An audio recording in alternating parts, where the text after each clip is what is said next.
Well, my name is John Robert Lee. And I'm St. Lucian. I'm speaking to you from St. Lucian now. Lived here most of my life and worked here. What can I say about myself? I received my early education here in St. Lucia, primary school education, secondary school education.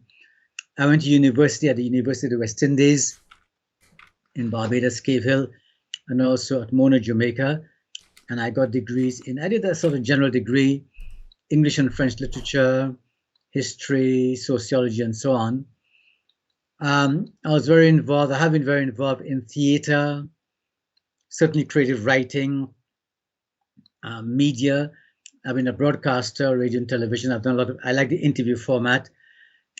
My sort of main profession, after I taught for a number of years and did radio for a number of years, my main profession has been librarianship, which I found a very good profession for a writer. It gave me enough room to write. I've edited books. I've published poetry, short stories, reviews, prose.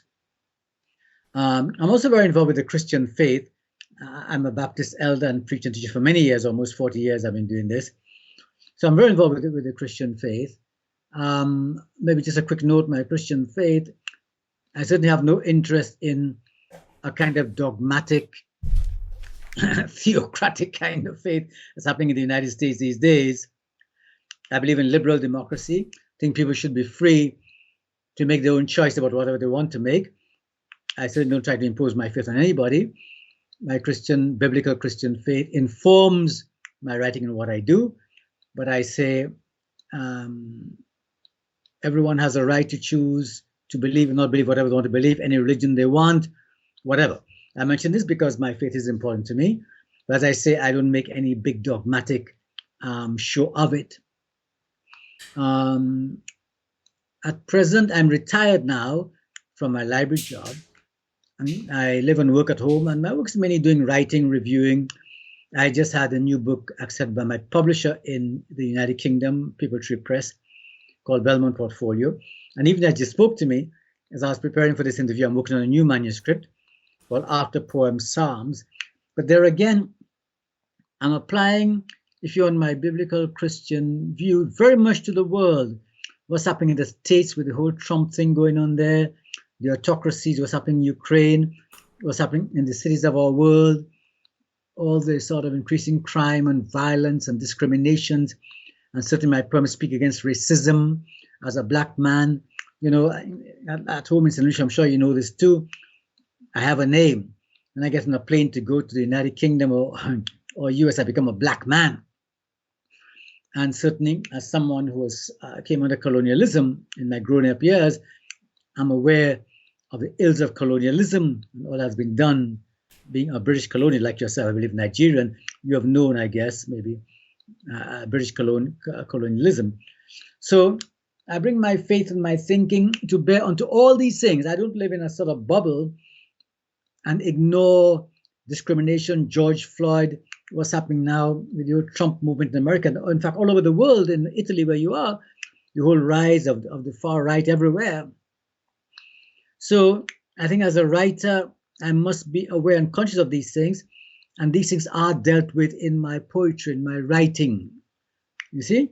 But again, I do it in such a way that I'm not imposing any kind of view on anybody, but I hold my position with my own, if you want, theological, philosophical kind of viewpoint from where I sit in the Caribbean, as a Caribbean man, Caribbean writer, with our own views here in the Caribbean, but looking out from the Caribbean into the wider world. And we are certainly part of the wider world.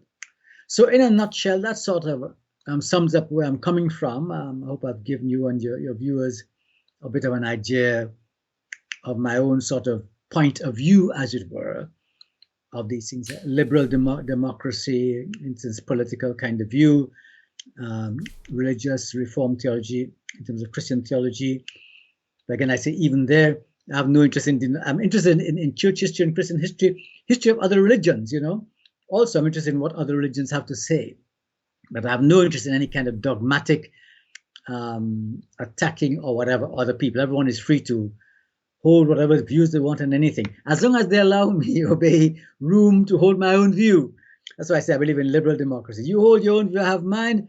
We don't quarrel. If anybody wants to quarrel, they'll quarrel with themselves. I just walk away and leave it at that. I'm a man of peace.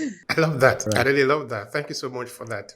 Yes. If that is how religion has been functioning, it would really have been a beautiful thing. But anyway, I promise we're not going into religion today, except No, not maybe at all. I just you mentioned choose this to. background. Yes. Yeah, except you choose to, because it's not something that we ignore here, because here we are free to talk about anything as long as it concerns us. Yes. We are Africans, we are descendants of Absolutely. Africa. As long as it Absolutely. concerns Africa, we talk about it. Yes. That Absolutely. is our right. And I certainly consider myself part of the African diaspora. I mean, in the Caribbean, Absolutely. we're mixed. My mother's grandmother was a Kalinago Carib from the island of Dominica. Mhm. I'm sure there's European in my blood. Even my surname Lee probably comes from England, and of course, I have African ancestry. So I represent the Caribbean in many ways because of my Mhm. of all the mixes of blood within me.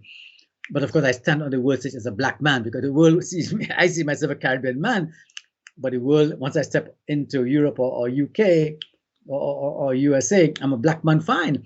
And I certainly identify with the African diaspora. Absolutely. Thank you so much for that. Hmm. And as a member of African diaspora, um, I'm interested in knowing a bit about your background. I know you already explained it, but I'm going to Yes. trace that a little bit more. Tell me a bit about you as you were growing up in St. Lucius. I'm interested in that story.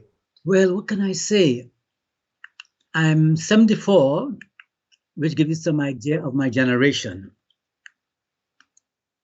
So when I was born and grew up in St. Lucia, born in 1948, through my early years until about the mid 60s, we were a British colony under Britain. So a lot of my influences, even in literature, come from English literature, British, I guess the British influence would have influenced me. In 1967, my country achieved something called associated statehood, where Britain became responsible only for our external affairs, but we ran our own matters with our own flag and our own anthem. In 1979, we became fully independent. We are a member of the Commonwealth, and the Queen gone now, and the King is our head of state. I certainly believe in the Republic. I think we should no longer have the King of Britain as our head of state. Doesn't make any sense to me as an independent nation. I think the Commonwealth is a good idea. Many people are against the Commonwealth now. If, as former members of the Commonwealth, we can share ideas, sports, arts and culture, whatever, together, Africa, India, the Caribbean together, because we were once together as colonies of Britain, I have no problem with that. But I don't think we should have the King of England as the head of my state. I believe in the Republican status with our own president as our head of state.